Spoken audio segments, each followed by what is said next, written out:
So, if you have a look at the first page, you got your contents. Now, so that list, we've got about 60 pages here.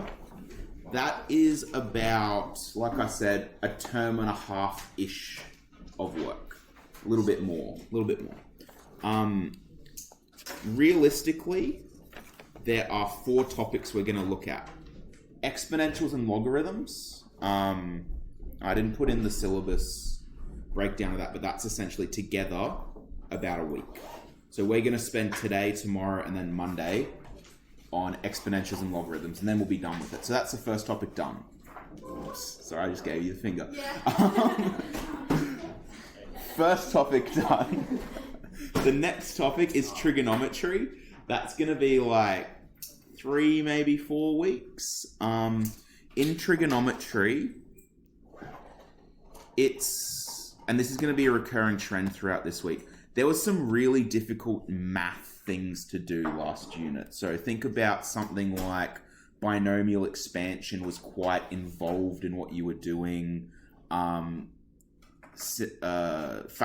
a cubic is very involved. Like, there's a ton of steps. I would say there's nothing as complex mathematically as what we did last term, this term, in terms of that harder work. But the difference is, and this is why I say it's not easier, it's just different, is a lot of the stuff we're going to do this term, you really need to understand why it works. And once you understand why it works, it's not too bad. But if you're not understanding why we're doing what we're doing, you're going to be very, very confused and it's not going to make a lot of sense.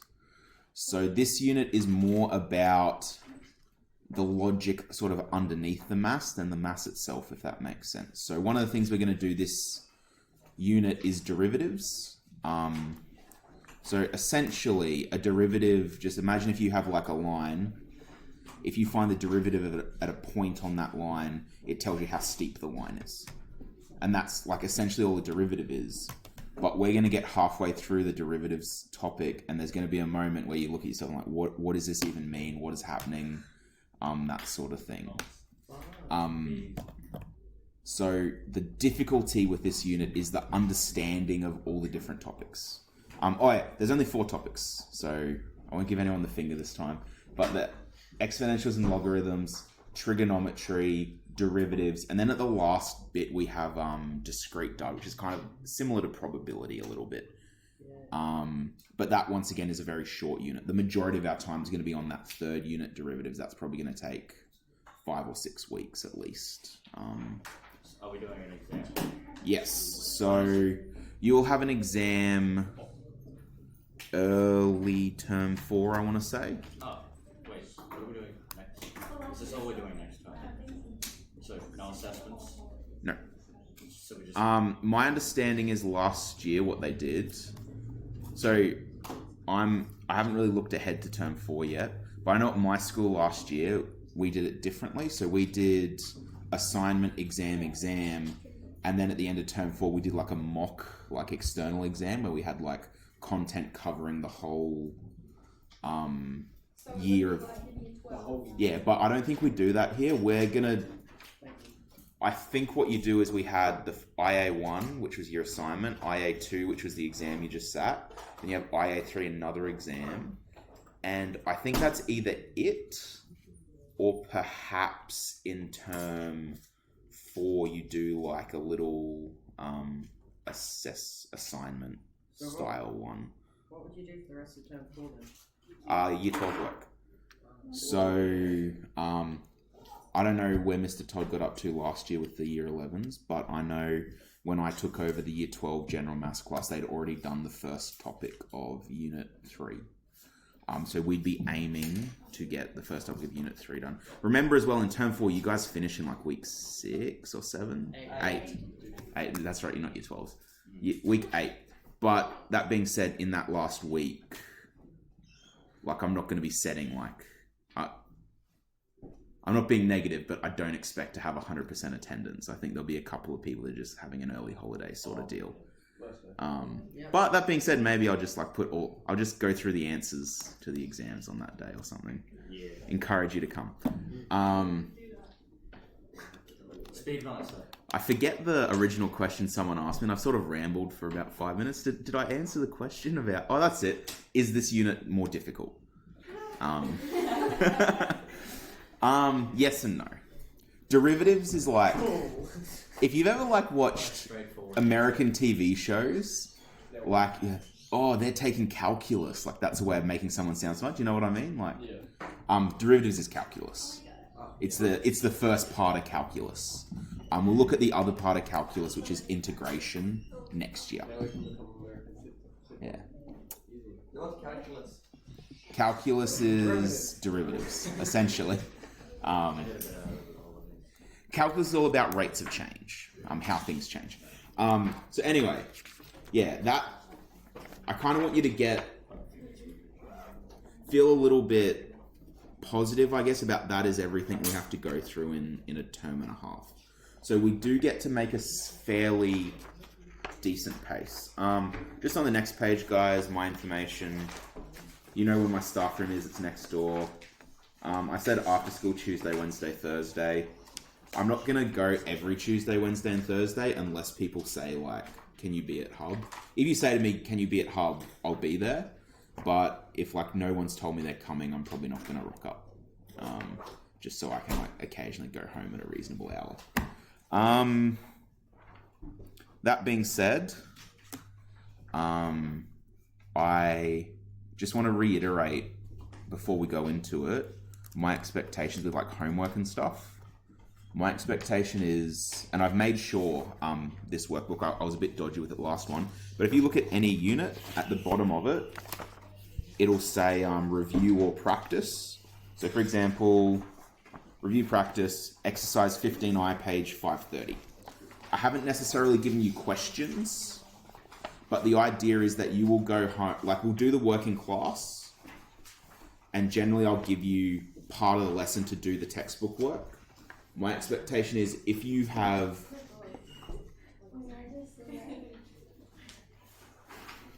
That actually will make a lot of sense in about a week's time. Don't worry about that one. But yeah, my expectation is that the work you don't finish in class, I set more work than we can do in class. My expectation is you finish the rest of it for homework. And if you're not sure, come see me for Hub. Make sure you're keeping up to date. So anyway. So we're going to have to use our graphics calculator as much? You sure will. One thing I was going to go through with you, but I decided not to because I haven't marked your exams yet. I was going to go through the actual answers just really quickly for the exam. Does anyone... I'm trying to think of the question it was. But there was a question where, like, you had to figure out when something happened, like where the... like a geometric sequence where, like, you had to figure out what n was, sort of thing. If you use your graphics calculator to do it, and I went through one lesson how to do that exact same type of question on your graphics calculator, that would have taken you 2 minutes to do. Really easy.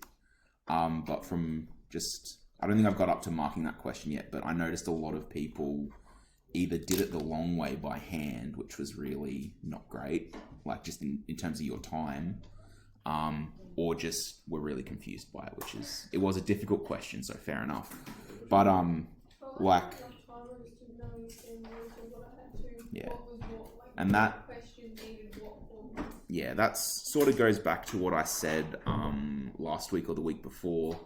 In methods, if you know how to do something straight away, it'll take you 2 minutes. If you're not sure how to do something straight away, it'll take you 20 minutes. Because there's a lot of overlap in things. So sometimes 2 or 3 formulas might look like they apply. And if you're not sure about what direction to go, it might be like half a page of writing before you realize, oh, that formula's not going to help me. Anyway, can you guys turn to the exponential stuff? We'll make a start on our actual content today. Well, we're only going to spend the one lesson on this today. Tomorrow we're going to look at logarithms, and then on Monday we're just going to do a revision lesson for both of them. So we'll just go through a bunch of questions for both of them. Yeah. There's going to be a lovely 20-minute rambling intro to this one. It's going to be great. Okay, so exponential functions. We very briefly looked at last unit, just with the index laws.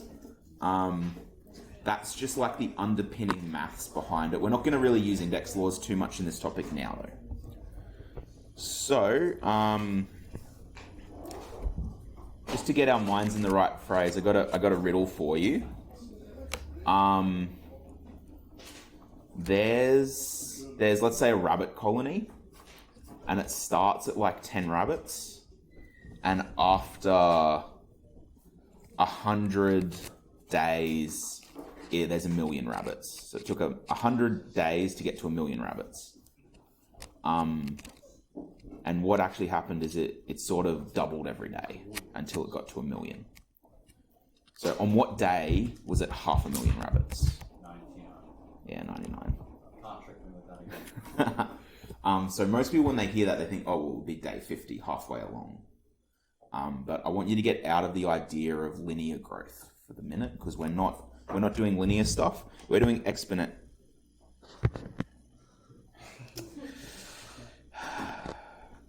Anyway, so an exponential graph looks like that. Ramps up real quick. Let's get my regular pen back. So this is an exponential. This is also an exponential. Something where the rate, and we're going to get into rates of change later in the derivatives unit, but the rate of change increases over time. So you can see this one, the rate of change, and by that I just mean how steep the line is, starts out pretty flat, steeper, steeper, steeper, steeper, steeper, steeper, steeper. Eventually that'll get almost vertical, or at least so vertical that as humans we can't really tell the difference. Anyway, so we often talk about exponential growth without giving much thought to what it means. A pet peeve of mine is when people say something is exponentially bigger. That doesn't really make sense, because exponential is to do with a rate, not a measurement. So I wrote this last year when Avengers was just sort of starting to come out, and I saw a review and it's like, Thanos is exponentially greater threat to the Avengers in Infinity War than Loki was in the first Avengers movie. It really made me annoyed, because that doesn't actually make mathematical sense. Exponential refers to a rate that something is changing, not to do with an actual concrete amount. So generally speaking, an exponential equation is one that grows or decays at a rate relative to its current size. The classic example is a colony of rabbits where a single breeding pair can rapidly populate a large area. Does anyone know how many rabbits were introduced to Australia? 7. I think it was 7. A British guy brought them over to release in his backyard and have hunting practice with them. He obviously wasn't very good, because now we have millions of them. But yeah, from 7, they populated essentially an entire country. I'm sure others got brought over eventually as well, but that's essentially where Australia's rabbit population started, was that group of 7 rabbits in some guy's backyard in the 1800s. Okay. Can anyone think last unit, was there anything that we did that involved exponential growth? So increasing more and more and more over time? Geometric. Yeah, exactly. Geometric sequences are an example of exponential growth. And one of the things that we talked about with geometric sequences is things like compound interest. That's another form of exponential growth. Okay, let's talk about pyramid schemes. So another pet peeve of mine, people talking about pyramid schemes. But imagine a pyramid scheme. Oh, I should just explain. Do you guys know what that is? Yeah. Okay, 20 words or less version. Let's say I sell a product, and what I do is I recruit people under me to also sell that product, and every time they sell it, I get a cut of what they sell. So I recruit these 2 lads here, and each time they sell that product, so that people go around with makeup, Avon ladies. That's a form, that's not a bad one, but it's a form of a pyramid scheme. So basically what happens is the people at the bottom of the pyramid don't make any money, but then if they have 5 people under them all selling, they're getting a cut of each of their sales. So if you're on the second 2 or 3 layers above the bottom of the pyramid, you actually make a decent amount of money. And then the person at the top of the pyramid makes a ton of money. But let's look at why they don't really work in real life. And a lot of people say oh, become an Avon lady, you just need to get 5 people to sign up and you'll be making all this money. So let's look at why it doesn't work. So this is a pyramid scheme where you try and recruit 12 people under you. They say, oh, you know, to be making good money at this, you need to recruit 12 people under you. And it starts out, the first guy goes, and he gets 8 people to sign up, or 7 other people to sign up. So you have 8 people in that first layer of the pyramid. For the next layer of the pyramid, how many people would you need? You start with 8, each has 12 under them. So layer... Yeah. So layer 2, you have those 8 people, plus you have another 12 under each of those 8 people. So it's just 8 times 12. 96. Would be the 96 times 4. Yeah, for the next layer, each of those 96 people needs 12 people under them. So I'm going to use my calculator for this one. 96 times 12 at 1,152. For the third layer, it'd just be times 12. I might just do it this way. We'll say, to get from there to there, you need to times 12. From there to there, you get to times 12. From there to there, you times 12. And it's just going to go so on and so forth. So the next layer would be times 12 again. 13,824. Times again. 165,000. 888. Times 12 again. 1,990,000. 990,656 people. And sorry. Yeah, 1,990,656. The last one, what do we got? 23,887,872. Yeah. Is that 23, 887,872. Is this a sustainable business model for everyone in the pyramid? No. Works pretty well for those 8 guys up the top. They're getting like, let's imagine it got to like 5 or 6 layers. They're getting over 1 million people making sales, and each one of those sales they're getting a cut. So they'd just be sitting back on their tropical islands, you know, getting personal performances from One Direction or something. Sorry, I went for a topical band and I failed. But yeah, so what would happen if you went like 1 or 2 layers more? What's the population of the Earth? Oh, yeah. You're going to run out of people, essentially, for your pyramid.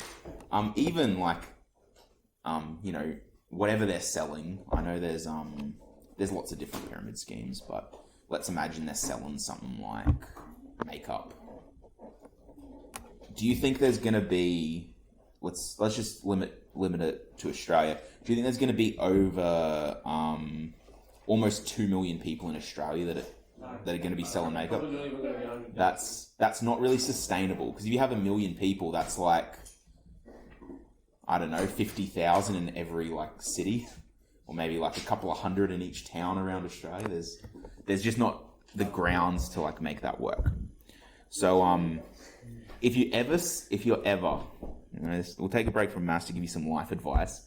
If you ever hear someone say like, oh, you know, this is a great business opportunity, work from home, all you need to do is like get 3 people on you, just like, no, I know how exponential equations work, mate. Okay. What rule could we use to model the situation? What we're really doing is we started with 8 and we just times it by 12 for each layer up we get. So yeah, I'm just going to come up with a random one. So number of people in layer is equal to 8 times 12 to the power of, well, layer 1 it would just be to the power of 1. So it'd just be to the power of n. No, n minus 1. Because on layer 1 you just want 8. So n1 minus 1 is 0, which would become 8 times 1. Yep, so that works. So that would be my rule. Remember as well that each layer isn't telling me the total number of people, it's just telling me the number of people in that layer. So not only at layer 7 do you have to have 23 million people in that layer, there's all these couple of, you know, 2 or 3 million people in the layers above them as well. So yeah, very, very unsustainable. The only way you can get rich using one of those is if you get in on like the first couple of layers really quick, and then recruit people under you. But then the only way you really make money is by ripping people off, which is not a good thing to do. Yeah. Oh, yeah. But I don't know. You gotta have a code. Okay. Anyway, so our general rule for an exponential equation: the output f of x. So going back to the last unit, you know how we can use f of x to mean output instead of y. So the function of x is equal to some value b times some value a raised to the power of a. So b is my initial condition. So in that previous one, my initial condition was 8 people start. A is the growth or decay rate.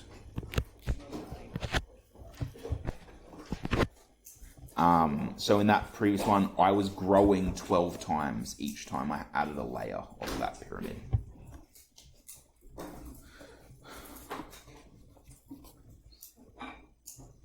Okay. So for these situations, let's create a rule and then solve it for x equals 1, x equals 3, and x equals 10. So an algae colony measures 5.2 centimeters, then increases its size by 50% a day. So 5.2 centimeters, would that be my initial condition, my growth decay rate, or my x value initial? So this would be my b value. Increases by 50% per day. We can't use a percentage as is. We've got to change it into something that'll work. Close. If you did 0.5, what you'd actually be finding is something that decays by 50% each time. So we want it to get bigger, so it'll be 1.5. So we just say a equals 1.5. So that means our rule is f of x equals our initial condition 5.2 times 1.5 to the power of x. That's just centimeter squares. It just tells you it's measuring area. So actually, what we might do, sorry if you've already written it down, I might just even change this just to make it more relevant to the question. We are talking about area. So the area as a function of time. So the area, depending on the time in days, is equal to 5.2 times 1.5 to the power of t.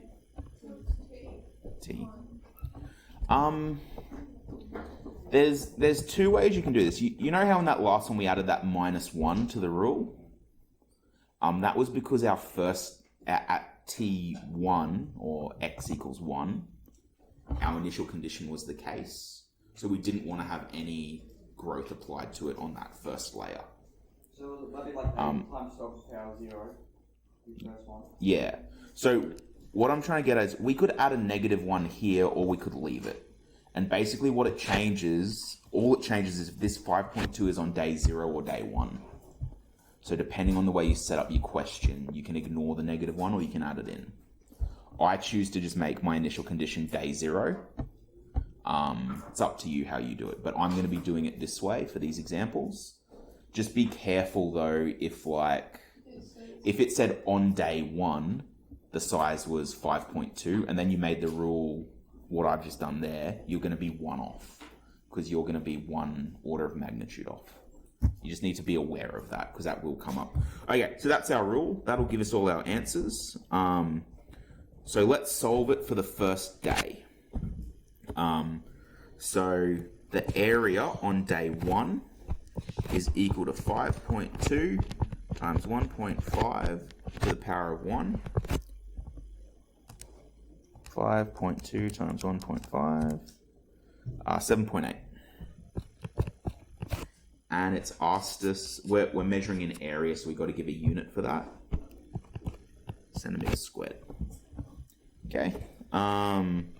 Day 3, the area on day 3 will just be equal to 5.2 times 1.5 to the power of 3. 5.2 times 1.5 to the power of 3. 17.55 centimeters squared. And then A10, so the area on day 10 is just equal to 5.2 times 1.5 to the 10. 299 point, we'll round off to 2 decimal places, 86. 299.86 centimeters cubed.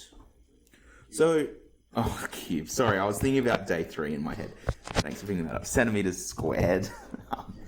I would be fascinated about an algae colony that had volume. Okay. Before I go on to the next one, do we want to have anything about that explained in more depth? I really like these. They're sort of very logical. Initial condition, growth rate, sub into the rule. That's all there really is. Yeah. Okay. So if I said, for this one, I just said an algae colony measures 5.2 centimeters squared. So on what day is it 5.2 centimeters squared? Is what we're sort of saying. Because I'm saying for this one, I've decided that that's going to be on day 0. But if you set your equation up to be that was on day 1, you need to have a different rule because you need to minus 1 from the power. Because what that means is instead of to get to day 1, you'd have to, you know how we talked about like doing a jump in geometric? You'd have to do 1 jump to get there. But if we're saying we start at day 1, you have to do no jumps to get there. So that's all that minus 1 does. So let's have a look at this one. So a bank account containing why did I do an annoying number like that? $507,962 has a 0.3 upkeep fee per year. Yes. 0.997, that is correct. So I'll just, for those of you that don't see that straight away, we said before, if you had a growth rate of 0.5, that would mean you're losing 50% of your value or your algae colony per compound period, for lack of a better word. For this one, if we had a 1% upkeep fee, our growth rate would be 0.99. So it's going down by 1% each year. Because our growth rate is 0.3%, it's 0.997. So a growth rate of 1 means we stay exactly the same. We're at 100% of where we were. A growth rate of 0.9 would mean we're losing 10%. A growth rate of 1.1 would mean we're gaining 10%. So that's maybe a little note I would put to the side.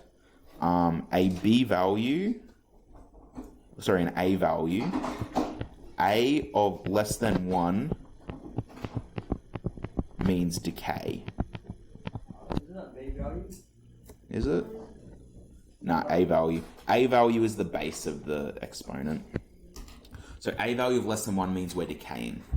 So this value here, that'll just be our B value, our initial condition. 0.997 is going to be our growth rate, our decay rate in this case. Let's come up with a rule. Yeah, essentially. Yeah, so our rule this time, I don't know. No, I won't use a $sign. I'll just use A for amount. We used A last time. What's something else we can use for this variable? M for money. Money as a function of time is equal to 507,962 times 0.997 Now to the power of t, because we're doing time again.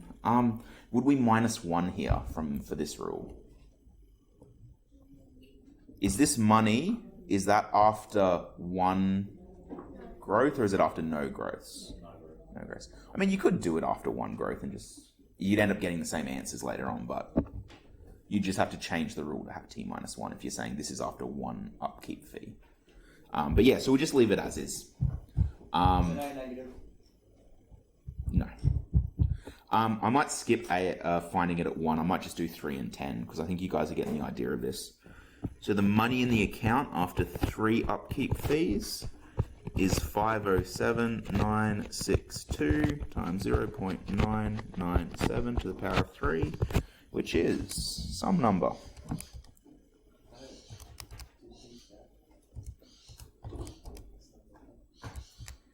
You know what? I often find that most answers just end up being some number. So it's always a good guess. 503,404.04 cents. Can't make it too easy for you. Let's find it after 10 years. Same thing. 507,962 times...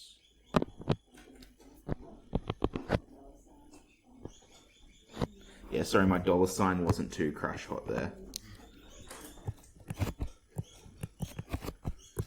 So I made my pen thicker to try and force myself to write bigger so it's easy to see, but I'm falling back into bad habits and just writing small, which is making it worse than it was before. Let's try and make it bigger. 0.997 to the power of 10.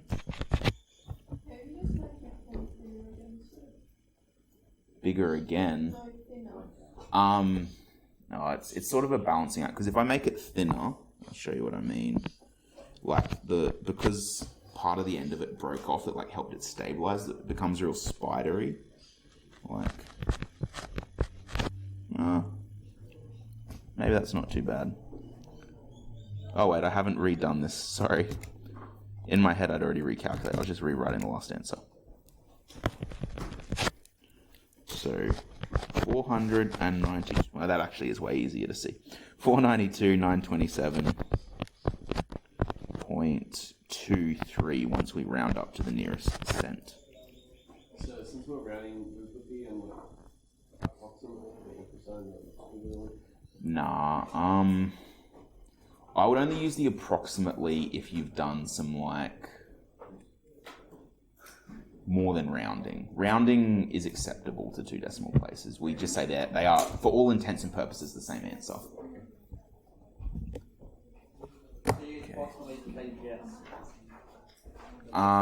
Yeah, essentially. Yep, Sophie?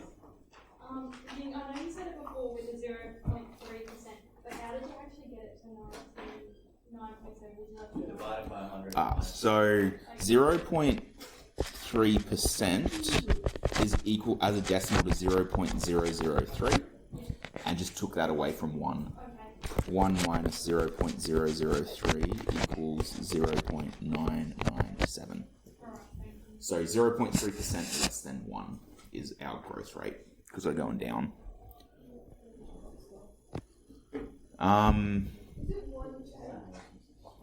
Yeah, 1 take 0.003 is 0.997.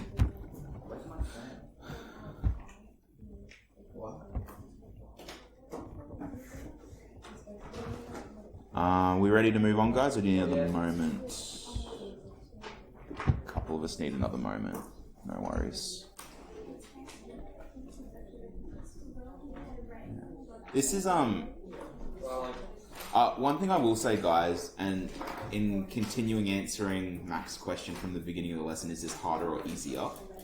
I would say I prefer this unit to the last one, because most of what we do is a lot more based in real life. So is there much like quadratic graph stuff on this? They're like not, yes, but not in the way you mean. So we'll be finding like derivatives of quadratics, but we won't really be drawing graphs or anything. So like a lot of what we're going to do has very practical applications. And also the ones that don't have practical applications are often very visual, which I know I find a lot easier. Yeah, like, you could probably figure out this without me teaching you anything. Like, if I gave you 20 minutes and said, find out how much money is in that account after, 10 years, you'd probably be able to figure that out without me teaching you anything. Okay, so a town in North Queensland, this is on the next page, guys, is growing. Should I just wait? Growing at a rate of 8.7% every year due to new job opportunities. If the current population is 150,000, A, create a model that predicts the town's population over time, and B, calculate how long it takes to reach 250,000 people. So this one here, that's like the one I was talking about on the exam, so I might go through how to do that one on the calculator to make it easy. Okay, let's do A though. A, create a model that predicts the town's population over time. So what would be, let's set this up. Population as a function of time is equal to, what's my initial condition? 150,000. What is my growth rate? Yeah, so I'm growing by 8.7. So I can't just put, so 8.7 is equal to 0.087, correct? As a decimal. If I put that into my equation, is that bigger or less than 1? So if I just put that in, that's going to make my population plummet. You plus it. Okay. I did, but was that one growing or decaying? No, because you're paying a fee on that money each year, so it's going down. Because this one's going up, you plus it. So that's probably a good distinction, guys. You always start at your value of 1, especially when working with percentages. You start at 1. If you're growing, add the decimal to it. If you're decaying, take the decimal from it. So because we have that 150,000, and what we're essentially getting is an extra 8.7% on top. So this 1 represents the 150,000, and this 0.87 represents everyone else that's coming to the town for work. And then I've said my variable is t. Now, am I going to say that 150,000 is at year 0 or year 1? Yeah, I'm going to say 0. So that means I don't need to worry about -1 up there. Okay, so that's part A done. Alright, part B. This is where the fun begins. Can I get everyone to open up your graphics calculator? I know. Like, not like physically. That would be bad. And can you just go to y equals?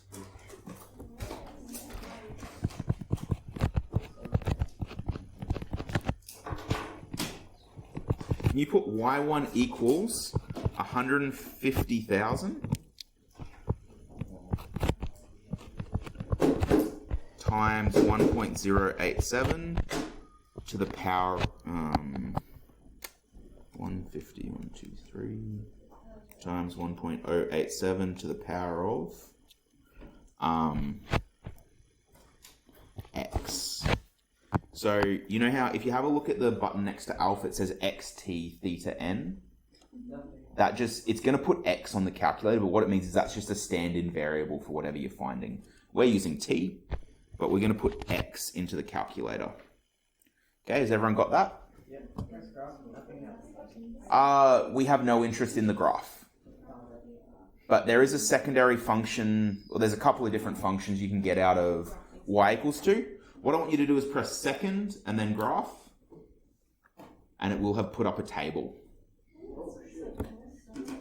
Can you see, if it's not at 0 already, can you scroll up and tell me when x is equal to 0, what's y equal to? 150k. At x equals 1, what is y equal to? 163,000. Okay, what's the question? Calculate how long it takes us to reach 250,000 people. It's in between 6 and 7. So I might say, 6 and up. from table, from table, population will reach 250,000 within, what do we say, within 7 years? Because before 7 years happens, it will have reached it. So we don't actually have to do like the exact. You don't have the maths to find it exact yet. We'll do that tomorrow when we look at logs. Yeah. So at the moment, the only way you could have solved this, other than using your table, is guess and check. So this one, keep that in your memory, the table setting, because that can be really, really handy. Especially, you know how before, in that first couple of questions, we were finding it 1, 3, and 10? I could have just put the function into my calculator and then looked at my table for x values of 1, x value 3, x value 10, and just read off the answers. If you are ever doing one formula multiple times, I would suggest you use your table to do it. Saves you a lot of time. I did. I went through an example using it 1 or 2 lessons before your exam. I did. I probably, yeah, I went Okay, guys, as well, the one other thing I'll show you with this, you know how it should automatically be going up in ones, but you might want to find it at what happens when x is like 1.4 or something. If you just go second, and then the window button above it, you'll see table set, and it should have table start, that's what number it starts at, and then triangle table, so delta table, and that's what it goes up in. So can I just get you to put in table start, maybe something like 5 or 10, and then delta table, so change in table, can you make that like 20? And just see how that changes your table. Just press second graph again. So for the table start value, can you make it something else like 5 or 10?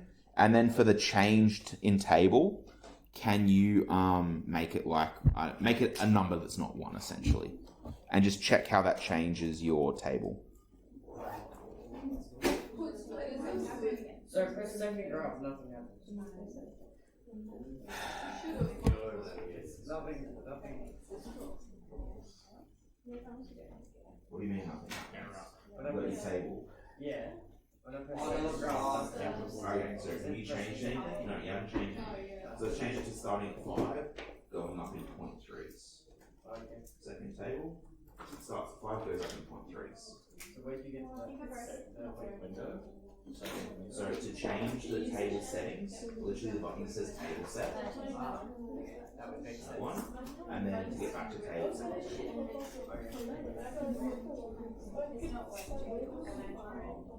So Shannon, So you've got your thing. Okay. So let's get that's the wrong button. For a second. table starts with Press the wrong button. Second table. Oh, so it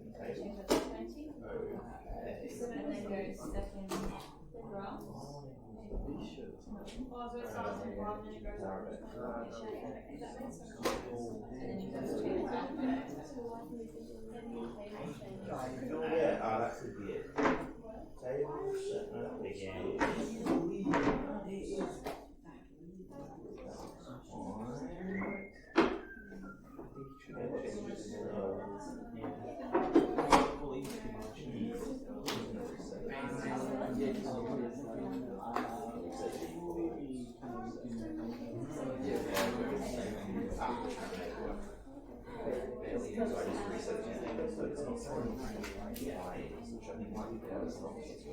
We need a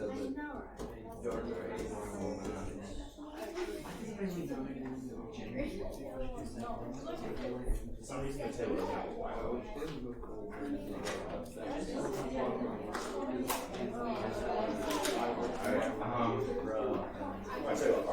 finish up this last example. Okay, guys, we'll finish off this last example, and then I'll get you to have a practice at a couple of problems, and we should have a little bit of time for that. Okay. This one will be a little bit trickier, guys. A little bit trickier. The half-life of a radioactive material can be determined. I'll go through that in a sec. If you have a radioactive material, like let's say plutonium, because it's radioactive, the amount of plutonium over time it actually decays as it radiates off. That's not a very scientific description. So what a half-life is the time it takes for half of what you started with to disappear, to radiate into something else. So it's used a lot if you ever heard of radiocarbon dating, basically while you're alive, a living thing has an isotope of carbon inside you. So we all have carbon, I want to say 14, which is just a slightly different version of carbon inside us, which it's only produced by living things. The second you die, you stop producing carbon 14. So if you find a bone and you find that it's like 20% carbon 14, 80% carbon 16, that carbon 14 decays into carbon 16 over time. So they can use the amounts of carbon 14 left compared to the other amount to figure out how old that bone is. So that's how they figure out how old dinosaurs and stuff like that is. It's pretty interesting stuff. Okay, so half-life of radioactive material can be determined by the rule A equals A0, so initial condition, times 2 to the power of negative KT, where A is the current amount of material present and A0 is the initial amount. K is just, negative K is just a variable, T is time. So it's just some number times the amount of time. The amount of radium in a sample is at 72% of its original amount after 42 years. Calculate the half-life. Okay, what I know, I'm going to rewrite this rule. Sorry. I'm going to say A, so the amount as a function of time is equal to A0 times 2 to the negative KT. Now I also know that A49 equals 0.72.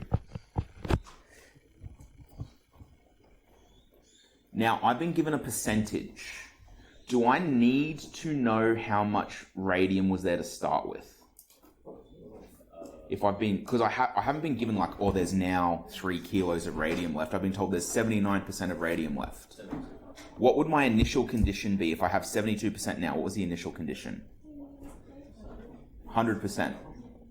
So I can say that A0 is equal to 100%. So 72%.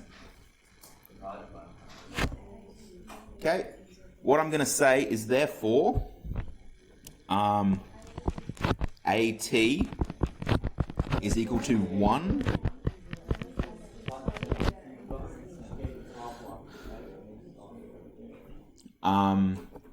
I know that if I sub in t equals 49 to this, I can eliminate a bunch of variables.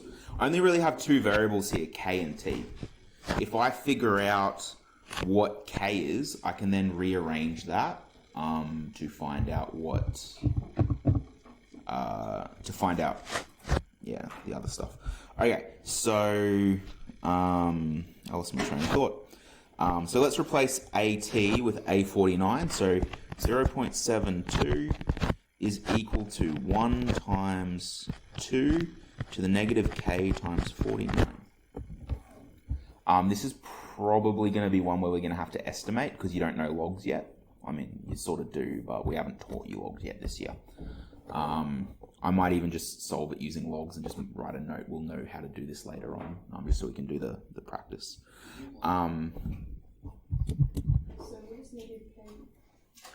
We don't know. We've got to find it out to solve it. It just represents a scaling value, essentially. So,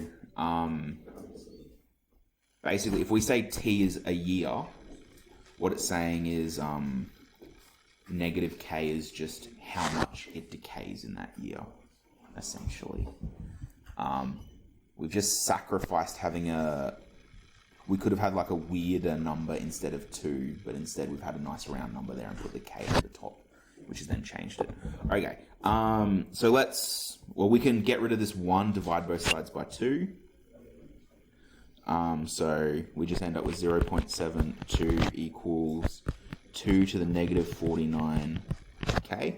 Well, you divide by 1. Sorry? Divided by 1. Yeah. Because I times 1 by 2 and it got the original answer. I'm going to cheat. I'm going to cheat using logs. We're doing logs tomorrow. But I'm just going to, just for the sake of argument, I just wanted to show you what a problem-solving problem would look like for one of these. But realistically, you need logs to solve them. Do we write cheat using logs? Yeah. Just say, learn about this tomorrow. Math, where's my log button in this bad boy? Ah!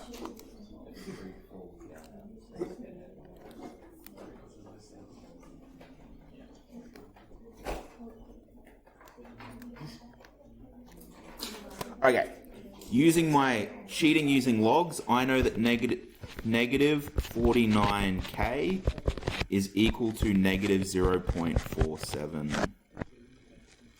I'm just going to put ... because there's a big long number there. So that's what my calculator looked like. It's a decimal, like 8 digits long. I'm not going to bother writing that out. But I'm also not going to retype it into the calculator, because if I did that, I would be getting rounding errors or it would take forever to type in, or if I rounded it to 0.47, I'd be getting rounding errors. So I'm just going to leave that number in the calculator. I'm going to divide both sides by 49. K is equal to answer divided by negative 49. Yeah, it should be.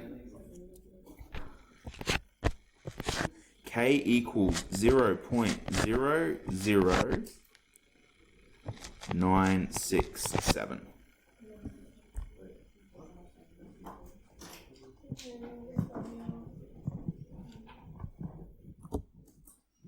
Okay, so I figured out what K is. So that means I know my rule now is the amount of radium over time is equal to... So does that arrow mean therefore?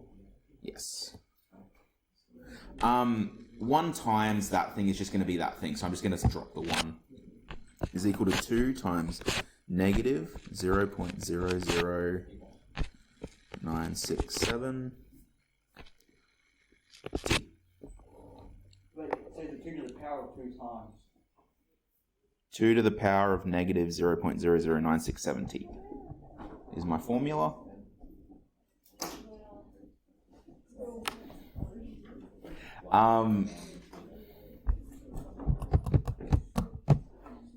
Now, what's the actual question asked us to find the half-life of radium? Oh, we're not done. No, we've just found the rule that'll let us solve the problem now. What value will AT equal when... So if you've gone through 1 full half-life, how much radium will be left? 50%. So that means we want to find T when AT equals 0.5. So all we'd say is 0.5 is equal to 2 to the negative 0.00967 T. Why is it 0.5? 0.5 because we want to find when the half-life is. The half-life is when 50% remains. I see what you're saying. It's a little bit different because you know in this one how the percentage had nothing to do with the growth rate. We're just saying that 72% is how much was left. So what the question is asking is how long is the half-life? So what we've essentially had to do is solve for T. And when we want to know when T is when there's only half remaining, which is where that 0.5 came from. Okay. So guys, 2 ways you can do this. You could once again use your table in your calculator and just look for once you got to 0.5. You could put 2 to the power of that T and then just go through your calculator till it got there.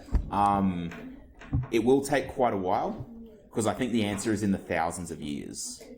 I think I was feeling clever when I wrote this, and I found out the actual half-life of radium. When you've written K equals 0.00967, Yep. you put a negative in, but then when you've rewritten 0.5 equals 2, then you've gone to the power of negative 0.5. Ah, you're quite right. That negative shouldn't be there.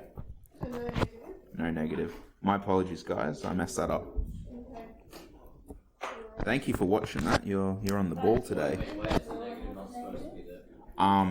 It has negative K, but that negative in front of the 49 came from that negative K. And then I've divided both sides by negative 49, which ended up getting rid of it. Okay. So like I said, guys, you could solve this using your table and just like find the one where it was closest to 0.5. It'd take you ages though. So I'm going to cheat again. So use logs. I say cheat. It's just it's a one lesson preview of what we're going to do tomorrow.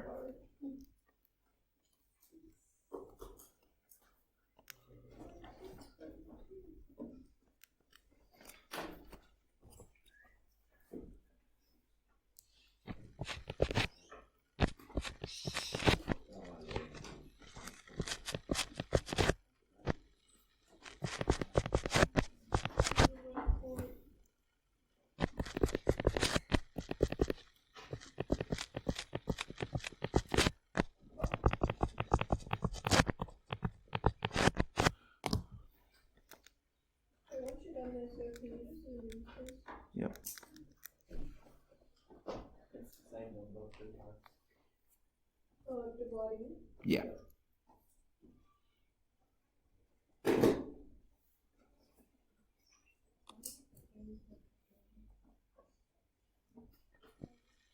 There you go. Okay, it wasn't in the thousands.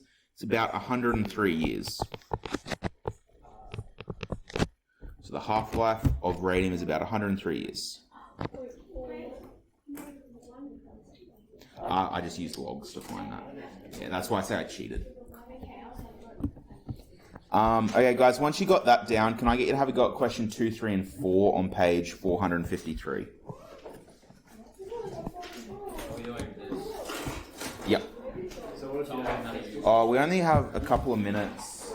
Let me just have a look, because I just make sure I'm still happy with those questions, because I might hold them off in case you need to use logs to solve them.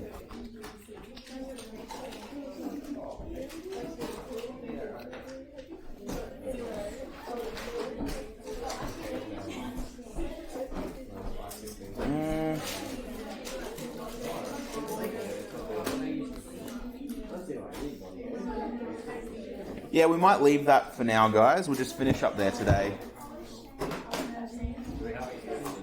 So, I still don't know what. Yeah, have a look at it. It'll help. Yeah, I'm just gonna stop the recording so it doesn't get too big.